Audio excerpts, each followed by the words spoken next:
Atomic Almanac. Entry 008.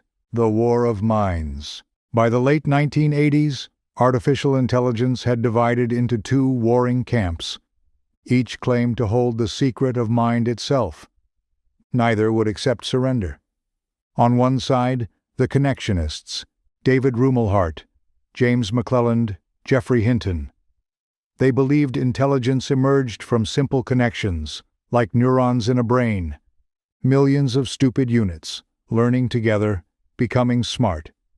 On the other side, the Symbolists, Newell, Herbert Simon, John McCarthy.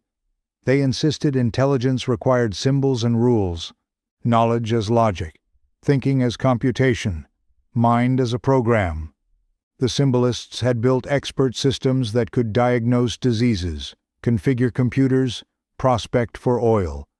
Their machines reasoned like human experts, step by step, rule by rule.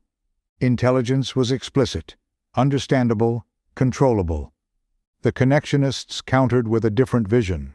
No rules, no symbols, just patterns emerging from the dance of artificial neurons.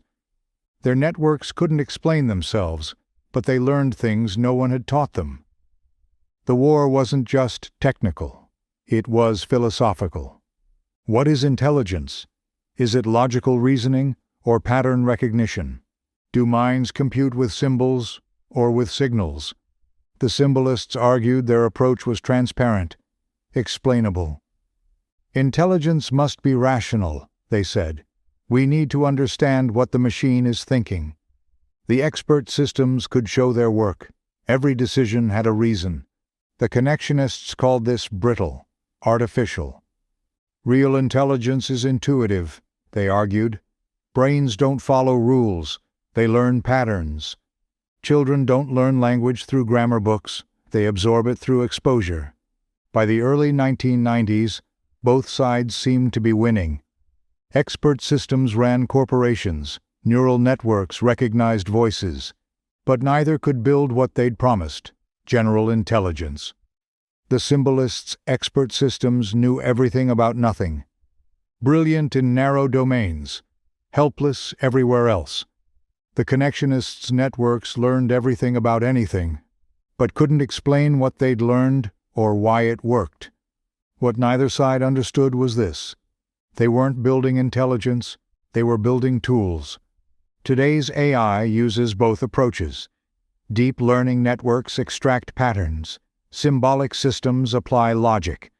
But the original question remains unanswered. What is consciousness? How does awareness emerge from matter? The Connectionists found the substrate of thought, networks processing signals. The Symbolists found the structure of reasoning, logic manipulating meaning. Neither found the source of experience itself. We can build systems that recognize patterns and follow rules, but we still don't know what it means to recognize, or to follow, or to mean. The War of Minds taught us how to simulate intelligence. It never taught us how to create it. The most profound question wasn't how to make machines think. It was whether machines can ever know that they're thinking. Filed under Unresolved Conflicts, Fundamental.